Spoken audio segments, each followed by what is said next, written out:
बस, बहुत हो गया रिया। तुझे अब वहाँ जाने की ज़रूरत नहीं। रिया की माँ शोभा देवी गुस्से से बोली। माँ, आप सही कहती थी कि मुझे विशाल से शादी नहीं करनी चाहिए। अब मैं पछता रही हूँ। कहते हुए रिया रोने लगी। बस बेटा, अभी कुछ नहीं बिगड़ा है। सब कुछ छोड़ छाड़ के यहाँ आ जा। पर माँ, मेरे पेट में जो बच्चा है उसका क्या? रिया अपने आंसू पोंछते हुए बोली। बच्चे का क्या होगा? ये कैसी बातें कर रही है तू? तभी मुकेश जी ऑफिस से आते हैं और रिया से पूछते हैं, पापा, आज विशाल से मेरी बहस हो गई। इसके बाद रिया ने मुकेश जी से अपनी आप बीती सुनाई।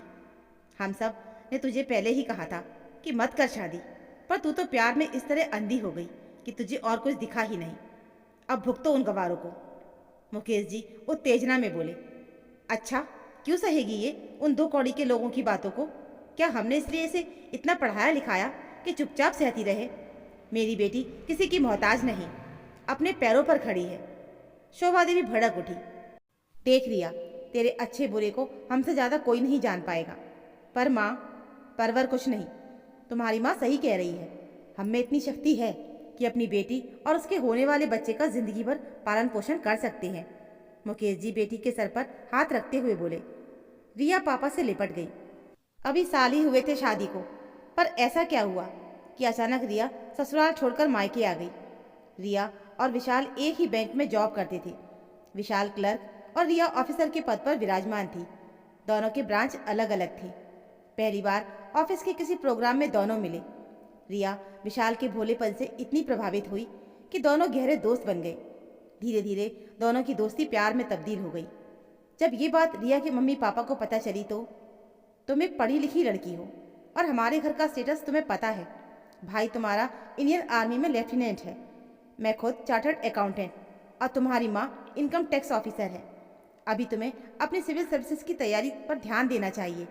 और तुम कहाँ इस शादी वादी के चक्कर में फंसना चाहती हो, और वो भी ऐसे घर में जहाँ तुम खुद नहीं बर्दाश्त कर पाओगी।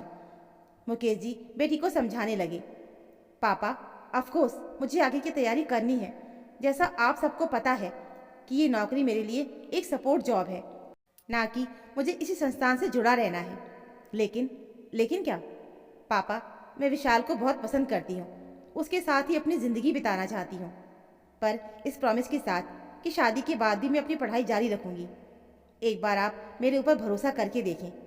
एक बार अपनी निर्णय पर विचार कर ले कि क्या ये तेरी बराबरी का है। क्या तू वहाँ खुश रहेगी? जो सुख सुविधा हम तुझे बचपन से देते आ रहे हैं, क्या वो लोग तुझे दे पाएंगे? शोभा देवी जो अब तक चुप बैठी थी बोल पड़ी। माँ पापा, मैं सब मैनेज कर लूँगी। आप बस शादी के लिए हाँ कर दीजिए। अब तुम्हारी यही जिद है तो यही सही। कौन कौन है उनके घर में? मुकेश जी ने पूछा। पापा, विशाल के पापा सरकारी जॉब करते थे, अब रिटायर हो चुके हैं। माँ हाउसवाइफ है और एक बड़े भाई जो स्कूल में टीचर है। वो अपनी वाइफ के साथ दूसरे शहर में रहते हैं। एक बहन है जिसकी शादी हो चुकी है। एक ही सांस में रिया सब कुछ कह गई। ठीक है, कल विशाल और उसके मम्मी पापा को यहाँ बुला ले। बोहे चढ़ाते हुए शोभा देवी जी बोली। थैंक यू माँ पापा, लव यू। कहते हुए खुशी से रिया वहाँ से चली गई। दूसरे दिन शाम में दोनों परिवार की मीटिंग हुई। घर पहुँचने के बाद विशाल एक बार फिर से सोच ले, क्या रिया तेरे लायक है? क्या वो इस घर में एडजस्ट कर पाएगी? पिता दीनानाथ जी ने विशाल से वही सवाल पूछे जो रिया के पापा ने रिया से पूछा था। पर फर्क इतने का था कि एक जगह अमीरी का चश्मा लगा था और दूसरी जगह गरीबी का तराजू। हाँ पापा, मानता हूँ कि वो अमीर और हाई प्रोफाइल घर से है, पर हम दोनों एक दूसरे से बहुत प्यार करते हैं और मुझे विश्वास है कि वो हमारे घर में एडजस्ट कर पाएगी। ऐसा मेरा मानना ही नहीं बल्कि पूरा विश्वास है। विशाल उन्हें विश्वास दिलाने की कोशिश करता है। दीनानाथ जी संभावित घटना को नज़रअंदाज करके बेटे की बात मान जाती हैं और दोनों की शादी एक अच्छी तारीख में हो जाती है। रिया अपने ससुराल आ जाती है। 2 महीने बाद ही उसका यूपीएससी का एग्ज़ाम होने वाला रहता है और इस बात को विशाल के मम्मी पापा भली बाती से जानते थे। इसीलिए वो रिया को कभी भी किसी काम के लिए या किसी चीज़ के लिए उसे डिस्टर्ब नहीं करते थे। यहाँ तक कि खाना नाश्ता विशाल की मम्मी रमा जी उसके कमरे में ही सब कुछ पहुँचा जाती थी। देखते देखते 2 महीने कैसे गुजर गए पता भी नहीं चला और आज उसका एग्ज़ाम ख़त्म हो गया था। घर आते ही रिया काफ़ी एक्साइटेड थी। एग्ज़ाम के चक्कर में हमने अपना हनीमून भी नहीं मनाया है। चलो कहीं चलते हैं। रिया विशाल से लिपटते हुए बोली। हाँ ज़रूर, जगह तुम डिसाइड करो, मैं फटाफट बुकिंग करवाता हूँ, विशाल बोला। जगह डिसाइड करके दोनों हनीमून पर चले गए। 7 दिन के बाद जब वो लौटे तो दूसरे ही दिन रिया अपनी माँ के घर चली आई। उसे अपना मायका गए 1 महीना से ज़्यादा हो गया था। ऑफिस भी वो अब वहीं से जाने लगी थी। अब विशाल रोज़ कॉल करता कि घर कब आओगी, कहो तो कल ही मैं तुम्हें लेने आ जाऊँ। नहीं नहीं, मैं खुद चली आऊँगी, अभी कुछ दिन आराम कर रही हूँ, थोड़ा एग्ज़ाम का स्ट्रेस था, ऐसा कहकर वो बात टाल जाती। एक दिन रमा जी विशाल से बोली, बेटा जब से बहू हनीमून से आई है तब से वो मायके में ही है, जाकर उसे ले आ। रिया, आज मैं तुम्हारे घर तुम्हें लेने आ रहा हूँ। विशाल सुबह सुबह रिया को कॉल करता है। आज शाम तक मैं खुद ही आ जाऊंगी, तुम्हें आने की कोई ज़रूरत नहीं, कहते हुए उसने फ़ोन रख दिया। घर के सभी सदस्य बहुत खुश थे कि पूरे 1.5 महीने के बाद बहू घर आ रही थी। आज खाना भी रिया के पसंद से ही बन रहा था। अरे बेटा, तू इतने दिन क्यों रह गई, अब तेरा घर यही है, देख विशाल तुझे कितना मिस कर रहा था। रमा जी बड़े प्यार से बहू से बोली। तो क्या करूं मम्मी, यहाँ वो सब फैसिलिटीज़ नहीं हैं जो मुझे वहाँ मिलती हैं, क्या दिक्कत है बेटा। रिया बिना बताए अपने कमरे में चली गई। कोई ऐसे बोलता है क्या माँ से, विशाल रिया को समझाते हुए बोला। वो तो तुम्हें बहुत प्यार करती है और तुमने उनसे बेरुखी से बात की, क्योंकि मुझे ये शादी करनी ही नहीं थी। शादी तो हम दोनों की मर्जी से हुई थी ना, ये कोई गुड्डे गुड़िया का खेल नहीं, विशाल बोला। चलो छोड़ो इन सब बातों से, इसमें कोई फ़ायदा नहीं, कहते हुए रिया मुंह फेर कर सो गई। उस दिन के बाद से वो उखड़ी उखड़ी सी रहने लगी। एक दिन उसे पता चला कि वो माँ बनने वाली है, तो एक बार मन में आया भी कि ये बच्चा गिरा दे, पर दूसरी तरफ उसके हृदय में ममता जाग उठी। घर में खुशी का माहौल था कि इसी बीच रमा जी की अचानक बीपी बढ़ जाने से तबीयत खराब हो गई और वो चक्कर खाकर गिर पड़ी। आप अभी एकदम नहीं उठेंगी, चुपचाप लेटे रहिए, खाना मैं और आपकी बहू मिलकर बना लेंगे, विशाल माँ को कमरे में लिटाते हुए बोला। तू रिया को परेशान मत कर, वो पेट से है, जा पापा के साथ मिलकर खाना बना ले। अरे माँ, बहू के रहते पापा किचन में जाएंगे, आप आराम करो, कहते हुए विशाल रिया के कमरे में जाता है जहाँ वो मोबाइल देख रही होती है। डार्लिंग चलो किचन में, मेरी मदद करा दो, माँ की तबीयत खराब हो गई है। मुझसे नहीं होगा कोई काम वाम, खुद कर लो, रिया ने तपाक से जवाब दिया।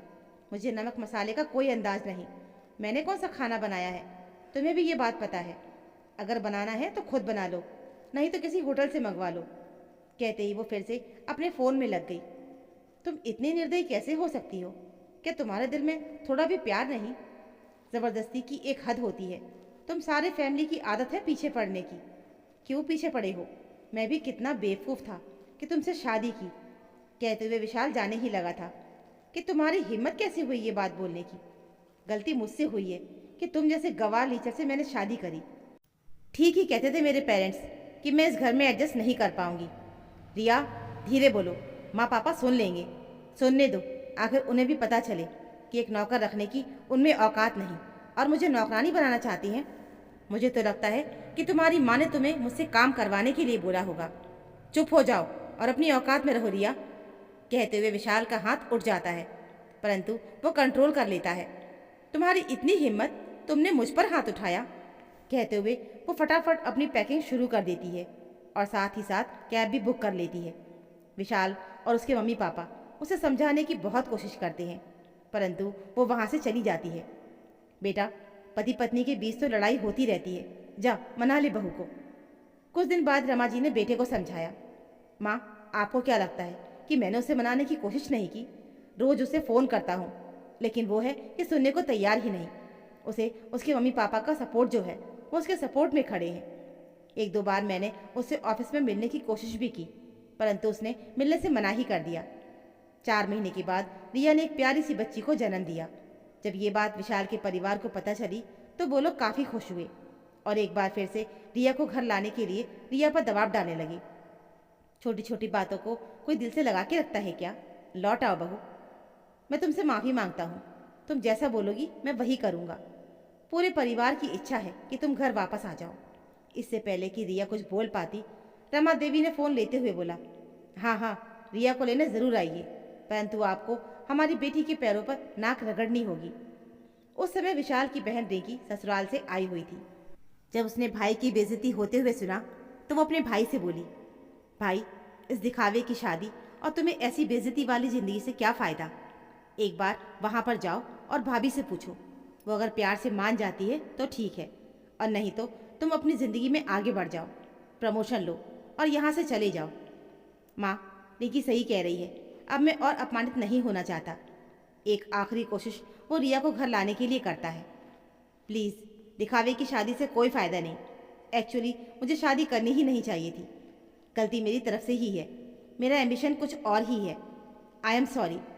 तुम भी अपनी ज़िंदगी में आगे बढ़ो और मुझे भूल जाओ। और हाँ, रही बात बच्चे की, तो तुम्हारी जब मर्जी हो तुम बच्ची से मिल सकते हो। रिया विशाल से बोली, क्या ये तुम्हारा आखिरी फैसला है? हाँ विशाल, ये मैंने बहुत सोच समझ के फैसला लिया है। ठीक है, वैसे भी इस दिखावे की ज़िंदगी से क्या फ़ायदा, जैसा तुम उचित समझो। कहते हुए विशाल वहाँ से निकल गया। आज दोनों अतीत को भूलकर अपनी अपनी ज़िंदगी में आगे बढ़ गए हैं। 2 साल के बाद रिया ने यूपीएससी कंप्लीट कर लिया और इधर विशाल भी प्रमोट हो गया और माँ बाप की जिद से उसने दूसरी शादी भी कर ली। दोस्तों, दोनों ने प्यार में पड़कर शादी की और जब रिया वहाँ रहने लगी तो उसे अपनी गलती का एहसास होने लगा कि शायद हमारे स्टेटस के विपरीत शादी हुई है। उसे पहले ही सोच समझकर ये फैसला लेना चाहिए था। तो दोस्तों, उम्मीद है आपको ये कहानी ज़रूर पसंद आई होगी। कहानी अच्छी लगी हो तो प्लीज़ वीडियो को लाइक और चैनल को सब्सक्राइब ज़रूर कर लीजिएगा। मिलते हैं फिर एक और ऐसी नई कहानी के साथ। तब तक के लिए धन्यवाद।